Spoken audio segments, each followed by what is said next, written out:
કાળી માત કી જય.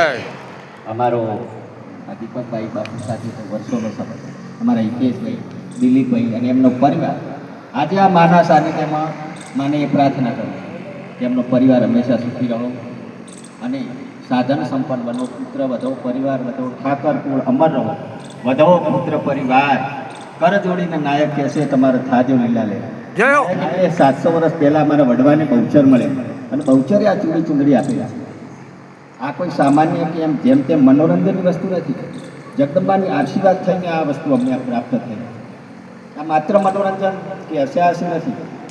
જગદંબાએ નાયકના દીકરાને આ ચૂંદડી આપી એટલેથી અમે આ વેશ ગજવતા થયા છીએ. અમારે આવું કરવાની કોઈ જરૂર નથી, પણ એક આપણી પરંપરા છે એ ભૂલાય નહીં એના કારણે. જય હો. બાકી સારું ઘર છે, કોઈ પૈસાની એવી કાંઈ જરૂર નથી કે પૈસા પડે ને આ કામ કરીને અમારો ધંધો કરીએ. પરંતુ જો જગદંબાએ તમને આપી હોય જે કાંઈ મળે એ આ ચૂંદડીમાં નાખ. બીજું કહેવાનું નહીં, કંઈ નામી અનામી અહીં ઘણા બધા મારા ઓળખીતા ભાઈઓ બહેનો આવ્યા છે. સૌના ઉપરમાં ચામુંડાના મા કાળી માના આશીર્વાદ રહ્યા. સદાય સુખી રહો. જય માતાજી, જય અંબે.